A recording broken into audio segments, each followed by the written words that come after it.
Now my son is sending me money from abroad with MoneyGram. And because the fees are competitive, I benefit from the difference. MoneyGram, a safe, fast way to send and receive money worldwide. Tell your loved ones. With MoneyGram, I come out ahead. Brighten your loved one's day. Now you can use MoneyGram services at all Blue Dolphin locations in Belgium. MoneyGram, convenient for you and your loved ones. Hey, have you heard it? Have you heard about it? With Autel Mobile Prepaid, you can call around the world at extremely low prices. You can call your family and loved ones abroad directly from your mobile. Autel Mobile Prepaid is available in the Netherlands, Belgium, Germany, and hey, soon in other countries too. Autel Mobile Prepaid brings my loved ones closer now. Autel Mobile, your best connection to home.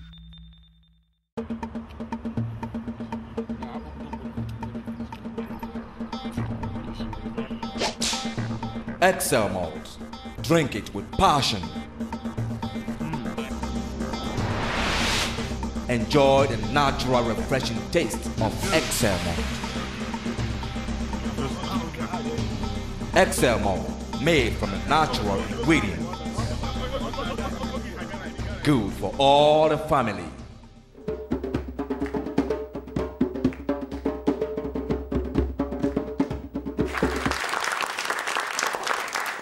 Wow, welcome to the African State Show. King Frankie here, and we have a special guest in the house today. We have Mr. Henry Onyi Isiakbana. He is studying social and cultural anthropology at the Catholic University in Leuven, Belgium here. Please give me a big hand of applause. Mr. Henry. Welcome to the African Show. How are you? No problem. All right. I'm okay. You relax?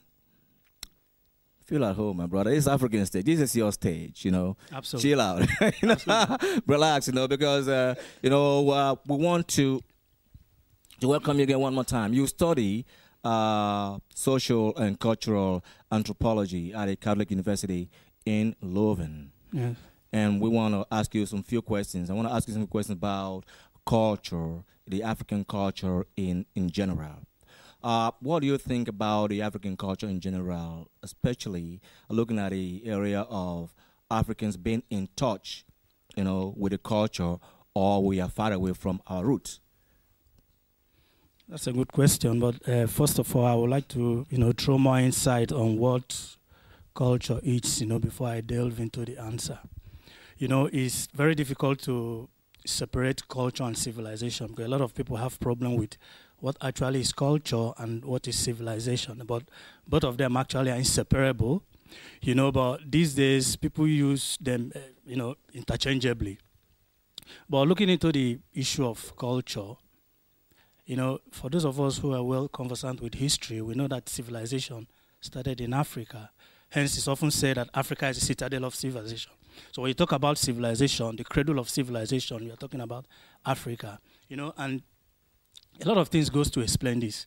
I'll give you an example with the world's most renowned philosophers as we know them today, in place of Plato, Socrates, Aristotle, and of course the greatest mathematician the world have ever produced, Pythagoras. They were all students in Egypt, in Africa. And there in Egypt, you have to study for about 40 years to gain a degree. So, but suffice it to say that these so-called philosophers of today were all dropouts from the university in Egypt because they were unable to complete that duration of 40 years. So, but they went back, but today we still have them, as philosophers that ever existed in history. That's right. But what I'm trying to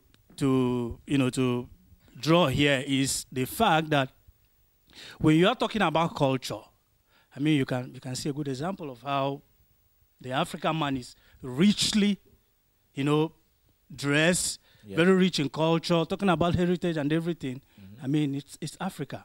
But I want to tell you, then, before the 15th century, the relationship which actually existed between the white people, I mean, the Western world now, and Africans was, more or less a symmetrical relationship. That's right. My question was more that, are the Africans in touch with their culture I'm coming. always far away from our roots. I'm Are we- coming. I'm coming. I'm You're- coming. you're to- coming, okay. Yeah, but All today, right. today, if you look at how, we portray our culture today, I will tell you that we are moving away from our culture.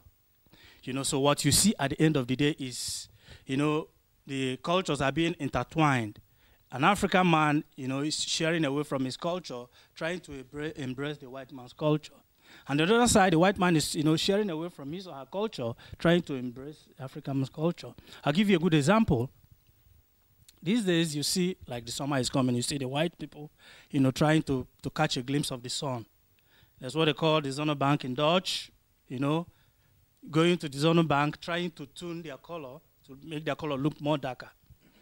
And on the other side, you see... What we call the sun tan. The sun time. All So you right. see them going there Mm-hmm. to gain more color. They want to look darker. That's right. And on the side of the African, you see the African man not being, I don't know how to put it, maybe they are not satisfied with their color, but you see them trying to, buy some of this toning cream to tone their color to look more like the Westerners. You want to look lighter. You want to have light skin. So the whole thing is, is right. is crazy. I don't know. You studying social and cultural anthropology at the University of Leuven, Catholic University of Leuven, and your professors are predominantly Belgians, right? Yes. Okay. So today, what do they really teach you guys concerning culture? Because it's social and cultural. So from the cultural part, what do they really teach you? What do you learn from your professors? When it comes to culture, I'm very curious in that. Well, as a student of anthropology, you know that everything about anthropology, it started from the 60s, So in talking about anthropology, you're talking about the primitive people. That's right. You're talking about exotic people, the barbaric people. That's right. Uncivilized people. Yeah. So what we're being taught in school is, Africa that is far away from civilization. Uh-huh. Africa that is here to embrace civilization. That's right. But ironically or paradoxically, this doesn't hold. But we have to accept the fact, and I, for one, personally, I do my best to make sure that I try to change this primordial intention among these professors, that Africa is not the way they see it. And for those of them, they've traveled a lot also. But I don't know, is it because of, the fact that they have Eurocentric viewpoints about Africa, so it's difficult for some of them to accept the simple fact that Africa has gone beyond what it is and the way they see it. And for some of them who have traveled also, I think few of them are able to realize, like one of my professors was telling me in class that, he studied in Namibia.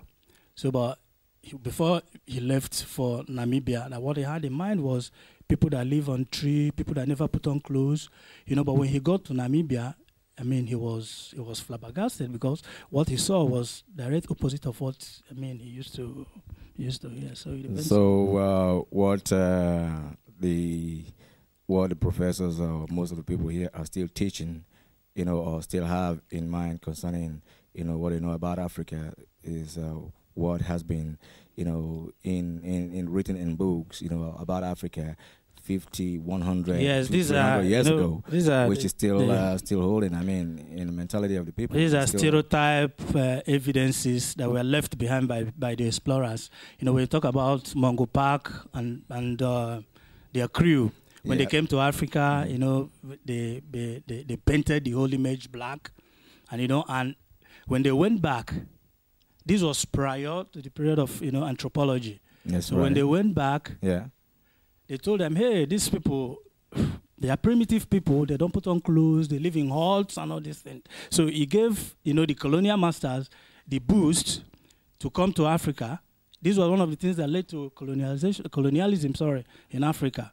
So they had this stereotype ideology in them that these people are primitive. So they were coming, to see actually if to discover the already existing primitives.